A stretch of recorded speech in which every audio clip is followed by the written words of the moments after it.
ఆమోసు గ్రంథం 4వ అధ్యాయము. ఆమోసు గ్రంథం 4వ అధ్యాయము 13వ వచనం చదువుకుందాం. పర్వతములను నిరూపించువాడును గాలిని పుట్టించువాడును ఆయనే. ఉదయమున చీకటి కమ్మజేయువాడును మనుషుల యోచనలు వారికి తెలియజేయవాడును ఆయనే. భూమి యొక్క ఉన్నత స్థలముల మీద సంచరించు దేవుడును సైన్యములకు అధిపతికు యెహోవా అని ఆయనకు పేరు. మనం ఆరాధన చేసే అంశాలు ఇందులో చాలా చక్కగా మనకు కనిపిస్తూ ఉన్నాయి. అయితే ఇవాళ నేను చెప్పదలుచుకున్న అంశం ఏమిటి అని అంటే, ఆయనే భూమి యొక్క ఉన్నత స్థలముల మీద సంచరించు దేవుడు. ఈ మాటను బట్టి ఉదయకాలం సమయంలో మనం ఆరాధన చేద్దాం. ఏమిటి అని అంటే, సంచరించు దేవుడు అన్న మాటను బట్టి మనం ఆరాధన చేద్దాం. భూమి యొక్క ఉన్నత స్థలముల మీద సంచరించు దేవుడు. ఎందుకు ఈ దేవుడు సంచరిస్తూ ఉన్నాడు? ఎందుకు ఆయన సంచరిస్తూ ఉన్నాడు అని అంటే, మనకు తెలుసు దేవుని పోలికలో దేవుని స్వరూపంలో ఉన్న మనల్ని పాడు చేయటానికి అపవాది కూడా సంచరిస్తూ ఉన్నాడు. మనల్ని పాడు చేయటానికి అపవాది కూడా సంచరిస్తూ ఉంటాడు. దేవుడు ఎలాగైతే మనల్ని కాపాడడానికి ప్రయత్నం చేస్తూ ఉన్నాడో, అపవాది కూడా మనల్ని పాడు చేయటానికి వాడు ప్రయత్నం చేస్తూ ఉంటాడు. 1 పేతురు పత్రిక 5వ అధ్యాయము 8వ వచనంలో ఉంటుంది. ఏమిటి అని అంటే, ఎవడిని మృంగుదుమా అని అపవాది ఎదురు చూస్తూ ఉంటాడంట. అంటే వాడు కూడా సంచరిస్తూ ఉంటున్నట్టుగా మనం గమనిస్తూ ఉంటున్నాం. ఇదే ఆమోసు గ్రంథంలో మరొక మాటలాగా ఆయన చెప్తాడు. చూడండి, ఆమోసు గ్రంథం 3వ అధ్యాయము 11వ వచనం చూడండి. కాబట్టి ప్రభువైన యెహోవా సెలవిచ్చినదేమనగా శత్రువు వచ్చును అతడు దేశమంతటా సంచరించి నీ ప్రభావమును కొట్టివేయును, నీ నగరులు పాడగును. చూసారా, అపవాది కూడా సంచరిస్తూ ఉన్నాడు. దేవుడేమో భూమి యొక్క ఉన్నత స్థలముల మీద ఆయన సంచరిస్తూ ఉంటుంటే, మన శత్రువైన అపవాది కూడా సంచరిస్తూ ఉన్నాడు. ఎందుకు అంటే, మనలో ఉన్న ఆయన ప్రభావాన్ని కొట్టివేయటానికి, నగరులను పాడు చేయటానికి వాడు సంచరిస్తూ ఉన్నాడు. వీడి గురించి ఎక్కువగా మాట్లాడుకోవద్దు, కానీ మన దేవుడు ఎక్కడెక్కడ సంచరిస్తూ ఉన్నాడు, ఆయన సంచరిస్తూ ఆయన చేస్తున్న పనులు ఏంటి అనేది జ్ఞాపకం చేసుకొని మన ప్రభువుని బట్టి మనం ఆరాధన చేద్దాం. అయితే వీడి గురించి క్లుప్తంగా మనం ఆలోచన చేద్దాం. ఏమిటి అని అంటే, అపవాది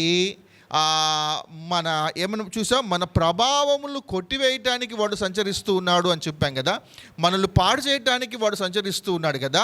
ఇలా రాసుకుందాం. ఏమిటి అని అంటే, 1 పర్సనల్ అటాక్, వ్యక్తిగతంగా మనల్ని పాడు చేయటానికి వాడు సంచరిస్తూ ఉంటుంటాడు. మొదటిది, వ్యక్తిగతంగా వాడు మనల్ని పాడు చేయటానికి వాడు సంచరిస్తూ ఉంటాడు. రెండవది, ఫ్యామిలీ అటాక్. ఏంటి అని అంటే, మన కుటుంబాలను పాడు చేయటానికి వాడు సంచరిస్తూ ఉంటాడు. మూడవది, అటాక్ ఆన్ చర్చ్, సంఘములను పాడు చేయటానికి వాడు మన మీద దాడి చేస్తూ సంచరిస్తూ ఉంటాడు. నాలుగవది, దేశాలను కూడా పాడు చేయటానికి వాడు సంచరిస్తూ ఉంటాడు. క్రైస్తవ్యం అనేది ఎదగకుండా, నిజమైన దేవుణ్ణి ఆరాధన అనేది చేయకుండా అపవాది ఎందుకు చేస్తూ ఉంటాడు అని అంటే, మనల్ని పాడు చేయటానికి వాడు, మనలో ఉన్న దేవుని యొక్క ప్రభావాన్ని తీసివేయటానికి వాడు సంచరిస్తూ ఉంటాడు. 1, వ్యక్తిగతంగా మన మీద దాడి చేస్తూ ఉంటాడు. రెండవది, మన కుటుంబాల మీద వాడు దాడి చేస్తూ ఉంటాడు. మూడవది, సంఘం మీద వాడు దాడి చేస్తూ ఉంటాడు. నాలుగవది, దేశం మీద కూడా వాడు దాడి చేస్తూ ఉంటాడు. ఇవి మనం గమనించుకుంటూ ఉండాలి. మొదటిది, వ్యక్తిగతమైన దాడి అనగానే మనకు తెలుసు కదా, వాడు ఎటు సంచరిస్తున్నాడు. యోబు గ్రంథం 1వ అధ్యాయము 7వ వచనంలో మనకు కనిపిస్తూ ఉంటుంది. యోబు లాంటి మహాభక్తులను పట్టుకోవటానికి వాడు సంచరిస్తూ ఉన్నాడు. చదవండి. యెహోవా నీవు ఎక్కడి నుండి వచ్చితివని వాణ్ణి అడుగగా, అపవాది భూమి మీద ఇటు అటు తిరుగులాడుచు అందులో సంచరించుచు వచ్చితినని యెహోవా, భూమి మీద అటు ఇటు తిరుగులాడుచు నేను సంచరిస్తూ ఉన్నాను. అప్పుడు ప్రభు అన్నాడు, నీవు నా సేవకుడైన యోబు సంగతి నీవు ఆలోచించితివా అన్న మాట మనం చూస్తూ ఉంటాం. నా సేవకుడైన యోబు సంగతి నీవు ఆలోచించితివా.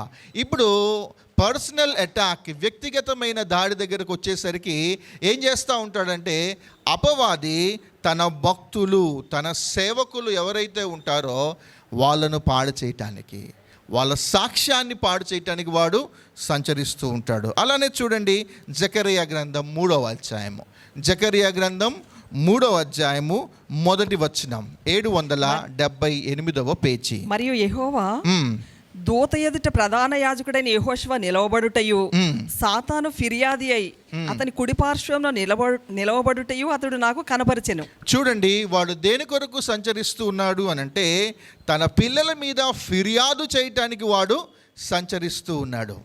తన సేవకుల్ని దాడి చేయటానికి సంచరిస్తూ ఉన్నాడు.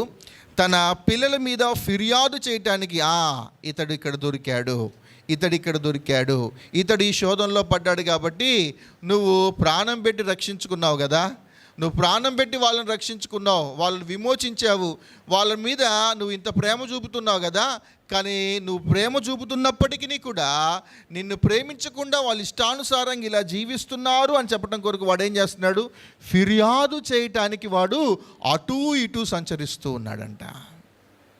3వది చూడండి, ప్రకటన గ్రంథం 12వ అధ్యాయము, ప్రకటన గ్రంథం 12వ అధ్యాయము 10వ వచనంలో చూస్తే ఇక్కడ మనకు కనిపిస్తుంది, మరియు ఒక గొప్ప స్వరము పరలోకమందు ఇలాగ చెప్పుట వింటిని, రాత్రింబగళ్ళు మన దేవుని ఎదుట మన సహోదరుల మీద నేరం మోపువాడైన అపవాది. చాలండి, నేరము మోపువాడైన అపవాది.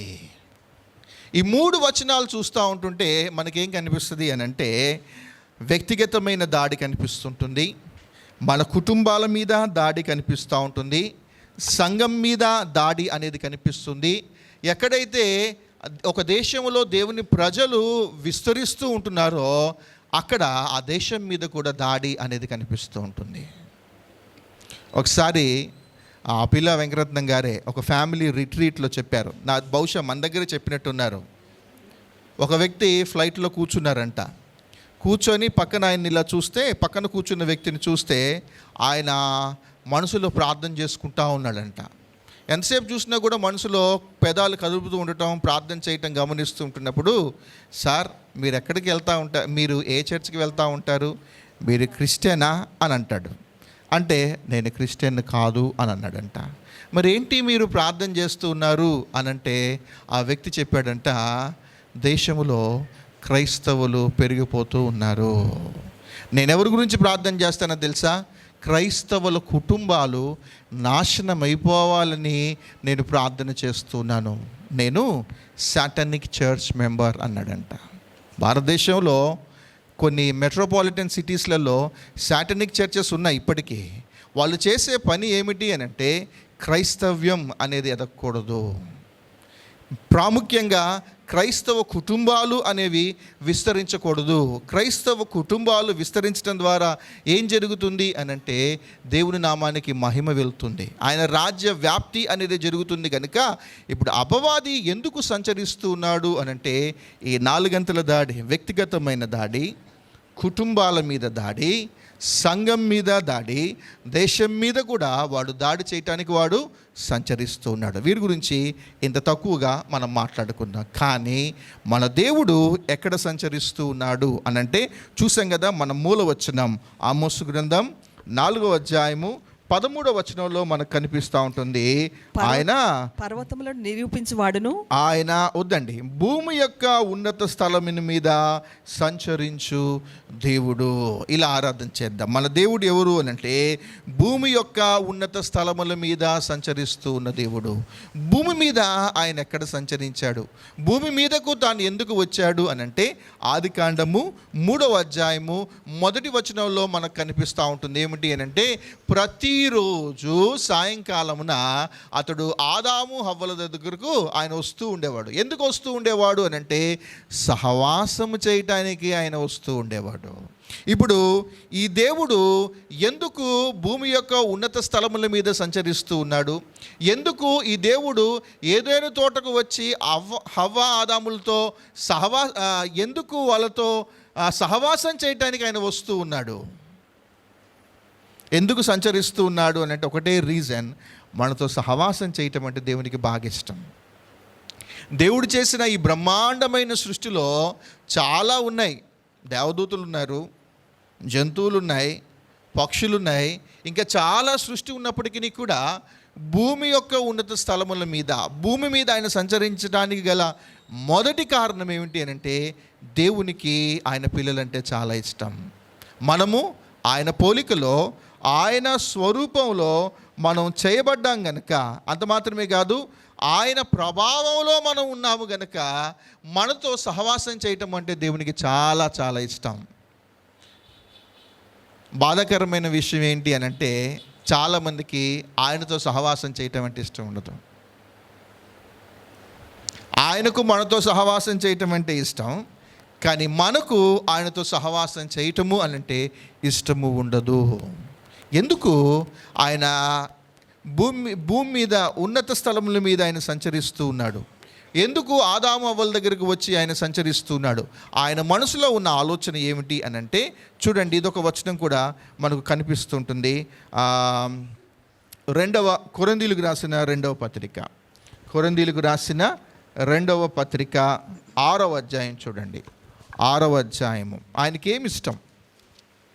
ఎందుకు ఆయన సంచరిస్తున్నాడు భూమి మీద అనంటే 6వ అధ్యాయము 14 నుంచి చూడండి. 14 నుంచి చూస్తే మనకు అర్థమవుతుంది. మీరు అవిశ్వాసులతో జోడుగా ఉండకుడి. నేను చదువుతానండి. మీరు అవిశ్వాసులతో జోడుగా ఉండకుడి, నీతికి దుర్నీతితో ఏమి సాంగత్యము, వెలుగునకు చీకటితో ఏమి పొత్తు, క్రీస్తునకు బెలియాలుతో ఏమి సంబంధము, అవిశ్వాసితో విశ్వాసికి పాలెక్కడిది. చూడండి, రెండు వ్యత్యాసాలు చెప్పుకుంటూ వెళ్తూ ఉన్నారు. మనము దేవుని పోలికలో ఉన్నాం, మనము దేవుని ప్రభావంలో ఉన్నాము. మనము దేవునితో సహవాసం చేయాల్సి వస్తే మనం దేవుణ్ణి వదిలిపెట్టేసి ఇక్కడ ఎవరితో మనం సహవాసం చేస్తూ ఉన్నామంటే అవిశ్వాసులతో మనం జోడుగా ఉండటం. అలాగే నీతిమంతుడు దుర్నీతితో సాంగత్యము అనేది చేయటం. వెలుగులో ఉండాల్సిన వ్యక్తి చీకటిలో ఉంటున్న పరిస్థితుల్లో ఉంటూ ఉన్నాం. క్రీస్తుకు సంబంధించిన వ్యక్తి బలియాలతో సంబంధం కలిగి ఉండటము. అవిశ్వాసితో విశ్వాసికి పాలెక్కడిది. దేవుని ఆలయమునకు విగ్రహములతో ఏమి పొందిక, మనము జీవం గల దేవుని ఆలయమై ఉన్నాము. అందుకు దేవుడు ఇలాగు సెలవిస్తున్నాడు, నేను వారిలో నివసించి సంచరింతును. చూసారా, ఎందుకు మనలో నివసించటానికి ఇష్టపడుతూ ఉన్నాడు? ఆయన ఎందుకు సంచరిస్తూ ఉన్నాడు అని అంటే మనలో నివసించటానికి ఆయన సంచరిస్తూ ఉన్నాడు. ఆయన ఎందుకు సంచరిస్తూ ఉన్నాడంటే నాతోని మీతోని సహవాసం చేయటానికి ఇష్టపడుతూ ఉన్నాడు. అలా చదువుకుంటూ వెళ్తూ ఉంటుంటే ఇంకా మంచి సంగతులు ఇక్కడ మనకు కనిపిస్తూ ఉంటాయి. ఒకటి గమనించాలి, ఇవాళ ఇలా ఆరాధన చేద్దాం. దేవా, నువ్వు సంచరించడానికి గల కారణం ఏంటంటే నువ్వు నాలో ఉండటానికి ఇష్టపడుతూ ఉన్నావా? మీరు నాతో సహవాసం చేయటానికి ఇష్టపడుతూ ఉన్నారా? అందుకు వందనాలు ప్రభువా అనుకుంటూ మన ప్రభువుని బట్టి మనం ఆరాధన అనేది చేద్దాం. ఇది మొదటి కారణం. రెండవది చూడండి, ఆయన ఇంకెక్కడ సంచరిస్తూ ఉన్నాడు? మనకు తెలిసిన భాగాలే చెప్తా ఉంటాను. ప్రకటన గ్రంథం 2వ అధ్యాయము. ప్రకటన గ్రంథం 2వ అధ్యాయము 1వ వచనం చూడండి. ఎఫెసులో ఉన్న సంఘపు దూతకు ఇలాగ వ్రాయము, 7 నక్షత్రములు తన కుడి చేత పట్టుకొని 7 నక్షత్రములు తన కుడి చేత పట్టుకొని 7 దీపస్తంభముల మధ్య 7 దీపస్తంభముల మధ్య సంచరించువాడు. చాలండి, చాలా. 7 దీపస్తంభముల మధ్య సంచరించువాడు. 7 దీపస్తంభములు అనంటే 7 సంఘాలు అని మనం ఇదివరకు అనుకున్నాం. 7 దీపస్తంభముల మధ్య ఆయన సంచరిస్తూ ఉన్నాడు. రెండవది ఏమిటి అని అంటే సంఘములో ఆయన సంచరిస్తూ ఉన్నాడు. మొదటిది భూమి యొక్క ఉన్నత స్థలముల మీద ఆయన సంచరిస్తూ ఉన్నాడు. భూమి మీద ఆయన సంచరిస్తూ ఉన్నాడు. ఎందుకు అనంటే మనతో సహవాసం చేయటానికి. రెండవది ఆయన సంఘములో ఆయన సంచరిస్తూ ఉన్నాడు. ఈ 7 దీపస్తంభాలు 7 సంఘాల గురించి మనం ఆలోచన చేసేటప్పుడు ఎందుకు సంఘములో ఆయన సంచరిస్తూ ఉన్నాడు? సంఘంతో ఆయనకు పని ఏమిటి అని అంటే సంఘం అంటే ఆయనకు బాగా ఇష్టం. ప్రాణం పెట్టి సంఘాన్ని తాను కొనుక్కోవటము అనేది జరిగింది. తన స్వరక్తం ఇచ్చి సంపాదించుకున్న సంఘము అనేది ఇది. కనుక ఈ సంఘంలో ఆయన సంచరిస్తూ ఉన్నాడు. ఇక్కడ 7 సంఘాల గురించి మనం ఆలోచన చేస్తే ఎందుకు ఈ దేవుడు సంఘంలో సంచరిస్తూ ఉన్నాడు అనంటే, ఈ సంఘాలలో కొన్ని లోపాలు ఉన్నాయి, వాటిని సవరించటానికి ఆయన సంచరిస్తూ ఉన్నాడు. ఈ సంఘాలలో కొన్ని లోపాలు ఉన్నాయి, అందుకని వాటిని సవరించటానికి ఆయన సంచరిస్తూ ఉన్నాడు. ఈ సంఘాల గురించి క్లుప్తంగా మనం ఆలోచన చేస్తే, ఎఫ్ఎస్సి సంఘం గురించి మనం ఆలోచన చేసేటప్పుడు చదవండి. ఎఫ్ఎస్సి సంఘం గురించి ఆలోచన చేసేటప్పుడు 2:4 ఉంటుంది, మొదటి ప్రేమ మీలో లేదు. మొదటి ప్రేమ మీలో లేదు, ఇది మీలో లోపం. దీన్ని సవరించడానికి సంఘంలోకి నేను సంచరిస్తూ ఉన్నాను. రెండవది, పెర్గమా సంఘం గురించి మాట్లాడుతూ 2:15 ఆయన అంటాడు, మీరు బిలాము బోధను, నికోలాయిల బోధను అనుసరిస్తూ ఉన్నారు. అక్కడ చెడు బోధను అనుసరిస్తూ ఉన్నాడు కాబట్టి దానిని సవరించడానికి ఆయన సంచరిస్తూ ఉన్నాడు. మూడవది, తుయతైర సంఘము అనేది ఉంది. 2:20 ఆయన అంటాడు, యెజబేలు అను స్త్రీను నీవు ఉండనిచ్చుచూ ఉన్నావు అన్న మాట ఇక్కడ కనిపిస్తూ ఉంటుంది. కనుక సంఘములో ఎవరు ఉండాలి, ఎవరు ఉండకూడదు, ఎవరితో మనం సహవాసం చేయాలి అన్న దగ్గరికి వచ్చేటప్పుడు ఇందా చూసాం కదా, విశ్వాసి అవిశ్వాసతో ఉండటం ఏంటి, వెలుగు చీకటితో సంబంధం ఏంటి, క్రీస్తుకు బెలియాలతో సంబంధం ఏమిటి, సంఘంలో యెజబేలు అనే స్త్రీలను తీసుకొని రావటం ఏంటి, ఇలాగ ఉండకూడదు అని వారిని సవరిస్తూ ఉన్నాడు. సార్దీసు సంఘం దగ్గరకు వచ్చేసరికి 3:1 చూడండి, జీవించుచున్నావు అన్న పేరు మాత్రమే ఉంది.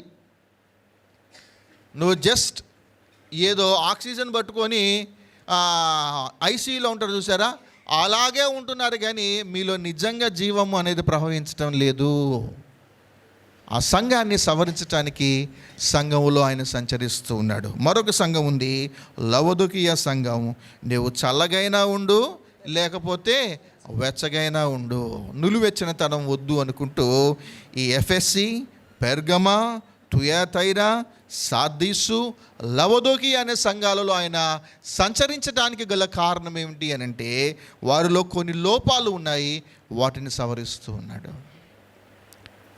2 మంచి సంఘాలు కూడా ఉన్నాయి. ఒకటి స్ముర్న, 2:8 చూస్తే, నీ శ్రమలో నీ ఓర్పును నేను ఎరుగుదును. దాని తర్వాత ఫిలదెల్ఫియా సంఘం ఉంది, 3:10 ఉంటుంది, ఓర్పు విషయమైన వాక్యమును నీవు గైకొంటువు గనుక. ఎందుకు ఈ సంఘాలలో ఆయన సంచరిస్తూ ఉన్నాడు? రెండవ కారణం ఏమిటి అని అంటే, ప్రోత్సహించటానికి కూడా ఆయన సంచరిస్తూ ఉన్నాడు. ప్రోత్సహించడానికి ఆయన సంచరిస్తూ ఉన్నాడు. కనుక భూమి మీద సంచరించడానికి గల కారణం మనతో సహవాసం చేయటానికి, సంఘములలో ఆయన సంచరించడానికి గల కారణం లోపాలను సవరించడానికి, మనల్ని ప్రోత్సహించడానికి ఆయన సంచరిస్తూ ఉన్నాడు. కనుక దేవా, మా సంఘములో కూడా నువ్వు ఈ విధంగా సంచరిస్తున్నందుకు వందనాలు ప్రభు అనుకుంటూ మన ప్రభువుని బట్టి మనము ఆరాధన అనేది చేద్దాం. మూడవది, ప్రభువు ఎక్కడ సంచరిస్తూ ఉన్నాడు? 29వ కీర్తన దయచేసి చూడండి. 29వ కీర్తన 3వ చరణం. 29:3. అప్పుడు ఆయన దీపము నా తలకు పైగా ప్రకాశించెను, ఆయన తేజము వలన నేను చీకటిలో తిరుగులాడుచుంటిని. 29:3 అండి, 29:3 చూడండి. యెహోవా స్వరము జలముల మీద వినబడుచున్నది, మహిమగల దేవుడు ఉరుము వలె గర్జించుచున్నాడు, మహాజలముల మీద యెహోవా సంచరించుచున్నాడు. పై 2 మాటలను బట్టి మీరు నోట్బుక్లో రాసుకొని మీరు ఆరాధన చేయండి. అయితే ఇక్కడ మనం ఆరాధన చేసే అంశం ఏమిటి అంటే, మహాజలముల మీద ఆయన సంచరించుచూ ఉన్నాడు. భూమి మీద సంచరించే దేవుడు, సంఘములలో సంచరించే దేవుడు. మూడవది, మహాజలముల మీద సంచరించు దేవుడు. ఒకానొకసారి శిష్యులు ఆ సముద్రం మీద వెళుతూ ఉంటున్నప్పుడు, పెద్ద తుఫాను అనేది వచ్చినప్పుడు, పెద్ద గాలి అనేది వచ్చినప్పుడు వాళ్ళు భయపడుతూ ఉన్నప్పుడు ఆ సముద్రపు అలల మీద ఆయన సంచరిస్తూ రావటము అనేది మనం గమనిస్తూ ఉంటాం. ఆయన గద్దించగా మిక్కిలి నిమ్మలమాయను అన్న మాట మనం చూస్తే సైలెన్స్. ఎలాంటి పరిస్థితులైనా కూడా ఆయన ఎవరు అనంటే నెమ్మదిపరిచే దేవుడు అని మనం తెలుసుకోవాలి. ఎలాంటి పెద్ద పెద్ద మన జీవితాలలో ఎలాంటి పెద్ద పెద్ద తుఫాన్లు వచ్చినప్పటికీ కూడా, ఎలాంటి గాలి వచ్చినప్పటికీ కూడా మనం ఇలా ఆరాధన చేయాలి. ఏమిటి అంటే, దేవా నీవు సంచరించే దేవుడువు, నీవు నెమ్మదిని అనుగ్రహించే దేవుడు అనుకుంటూ మన ప్రభువుని బట్టి కూడా మనం ఆరాధన చేయొచ్చు. 4వది చూడండి, దానియేలు గ్రంథం 3వ అధ్యాయము 25వ వచనం చూడండి. ఆయన అగ్నిలో సంచరించు దేవుడు. దానియేలు స్నేహితులను అగ్నిలో పడవేసినప్పుడు అక్కడ 4వ వ్యక్తిగా ఆయన కనపడినట్టుగా మనం ఇక్కడ చూస్తూ ఉంటాం. ఇప్పుడు ఈయన ఎక్కడున్నాడు అనంటే అగ్నిలో సంచరిస్తూ ఉన్నాడు. దీనిని మనం ఎలా అర్థం చేసుకోవాలి అనంటే, రీజన్ మనతో శ్రమ అనుభవం కలిగి ఉండటానికి ఆయన సంచరిస్తున్నాడు. దేవుని పిల్లలు శ్రమల గుండా వాళ్ళు వెళ్తూ ఉన్నారు. దేవుని కొరకు వాళ్ళు నిలబడ్డారు. మీరు మమ్మల్ని అగ్నిగుండంలో వేసేసేయండి, మా దేవుడు మమ్మల్ని రక్షించుటకు సమర్థుడు అని వాళ్ళు సాక్ష్యం ఇచ్చారు. ఒకవేళ రక్షించకపోయినను మేము ఆ దేవుణ్ణే మేము సేవిస్తాము అని అన్నారు. ఏ వ్యక్తి అయితే, ఏ విశ్వాసి అయితే ఈ దేవుణ్ణి సేవించటానికి వాళ్ళు ఇష్టపడుతూ ఉంటారో, వాళ్ళు మహాజలముల మీద వెళ్తూ తుఫానులో చిక్కుకున్నప్పటికీ కూడా, వాళ్ళు అగ్నిగుండంలో గుండా వెళుతూ ఉంటున్నప్పటికీ కూడా ఆయన ఏం చేస్తాడు అంటే మనతో శ్రమానుభవం కలిగి ఉండటానికి ఇష్టపడుతూ ఉంటాడు. అలాంటి శ్రమల్లో నుండి మనల్ని తప్పించటానికి ఇష్టపడుతూ ఉన్న దేవుడు. చివరిది చూసుకుందాం, ద్వితీయోపదేశకాండం 24వ అధ్యాయం. ద్వితీయోపదేశకాండము 23వ అధ్యాయము. ద్వితీయోపదేశకాండం 23వ అధ్యాయము 14వ వచనం చూడండి దయచేసి. నీ దేవుడైన యెహోవా నిన్ను విడిపించుటకును, నీ శత్రువులను నీకు అప్పగించుటకును నీ పాళెములో సంచరించుచుండును గనుక ఆయన నీలో అసహ్యమైన దేనినైనను చూచి నిన్ను విడవకుండునట్లు నీ పాళెము పరిశుద్ధముగా ఉండవలెను. చాలండి. నీ దేవుడైన యెహోవా నిన్ను విడిపించుటకు, నీ శత్రువులను నీకు అప్పగించుటకును నీ పాలములో సంచరించుచుండును గనుక ఆయన నీలో అసహ్యమైనదేదైనను చూచి నిన్ను విడవకుండునట్లు నీ పాలమును పరిశుద్ధముగా ఉండవలెను. ఆయన ఇంకెక్కడ సంచరిస్తూ ఉన్నాడు? పాలెము అంటే మామూలుగా అర్థమయ్యే భాషలో చెప్పండి, నాకు తెలియక అడుగుతున్నాను. పాలెము అంటే, నేను మిమ్మల్ని ప్రశ్న వేయట్లేదు, ఎక్కడైతే మనం ఉంటామో ఆ ప్రాంగణంలో ఆయన సంచరిస్తూ ఉన్నాడు. మన ఇంట్లో ఉంటాం, అక్కడ ఆయన సంచరిస్తాడు. ఆఫీసులో ఉంటాం, అక్కడ ఆయన సంచరిస్తూ ఉంటాడు. మనము మందిరంలో ఉంటాం, ఇక్కడ ఆయన సంచరిస్తూ ఉంటాడు. అయితే ఒక డిమాండ్ ఏమిటి? ఆయన మనల నుండి కోరుకుంటున్నది ఏమిటి? ఆయన మన మధ్య ఆయన సన్నిధి అనేది ఉండాలి అనంటే, ఆయన మనల్ని విడిచిపెట్టకుండా ఉండాలి అనంటే, ఆయన ఇస్తున్న ఒకే ఒక్క హెచ్చరిక ఏమిటి అనంటే, ఆయన నీలో అసహ్యమైనది ఏదైనాను చూచి నిన్ను విడవకుండునట్లు నీ పాలమును పరిశుద్ధముగా ఉండవలను అన్నమాట ఇక్కడ అంటున్నాడు. అంటే మనలో అసహ్యమైనది ఏదైతే ఉంటుందో వాటిని మనం తీసేయాలి. దేవునికి నచ్చనిది ఏదైతే ఉందో వాటిని తీసేసి మనం పరిశుద్ధంగా ఉండటానికి మనం ఇష్టపడితే ఆయన ఏం చేస్తాడు అని అంటే, ఆయన మన మధ్య ఆయన సంచరిస్తూ ఉంటుంటాడు. ఒకసారి ఆలోచన చేద్దాం, మనం సంచరించే స్థలాలు ఎక్కడున్నాయి?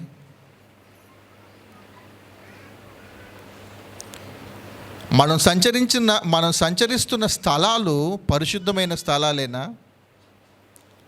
మనం పనిచేస్తున్న స్థలాలు ఎక్కడెక్కడికైతే మనం వెళ్తూ ఉన్నామో అక్కడ దేవుని సన్నిధి ఉంటుంది అని అనుకుంటున్నామా?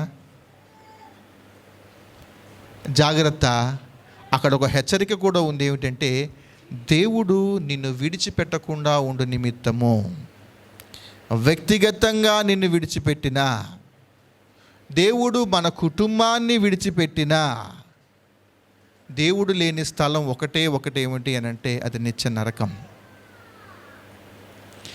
మనము మన కుటుంబాలు నిత్య నరకంలోకి మనం వెళ్ళిపోయామా, అక్కడ దేవుడు మనల్ని రక్షించడానికి రాడక్కడ.